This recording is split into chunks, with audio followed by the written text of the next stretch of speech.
কার ভাগ্য কখন কিভাবে বদলাবে এটা সৃষ্টিকর্তা ছাড়া কেউ জানে না। তাই আপনার আজকের কষ্টগুলো বৃথা নয়, এগুলো আসলে বড় কিছুর প্রস্তুতি। আমরা প্রায়ই হতাশ হয়ে পড়ি যখন আমাদের পরিকল্পনা মতো কিছু হয় না, কিন্তু একটা কথা মনে রাখবেন, কার ভাগ্য কখন আর কিভাবে বদলাবে সেটা আল্লাহ ছাড়া আর কেউ জানে না। তাই জীবনের প্রতিটি পরীক্ষায় ধৈর্য ধরাটা অনেক বেশি জরুরি। কেন জানেন? কারণ আপনার জীবনে আসা প্রতিটি কষ্টের পেছনে একটা গভীর উদ্দেশ্য আছে। আপনার প্রতিটি অপেক্ষার জন্য একটা সময় নির্ধারিত থাকে। সময় হয়তো এখন খুব কঠিন যাচ্ছে, কিন্তু তাই বলে হতাশ হওয়া চলবে না।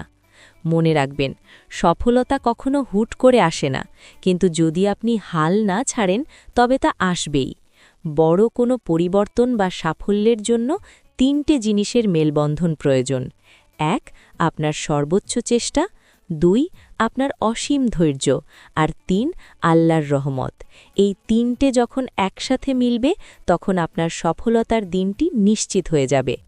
হাল ছেড়ে দেওয়া অনেক সহজ, কিন্তু প্রতিকূল পরিস্থিতিতেও শক্ত হয়ে দাঁড়িয়ে থাকাটা সাহসী মানুষের কাজ। তাই নিজের ওপর আর নিজের স্রষ্টার ওপর বিশ্বাস রাখুন। নিজের জায়গা থেকে চেষ্টা চালিয়ে যান, পথ চলা থামাবেন না।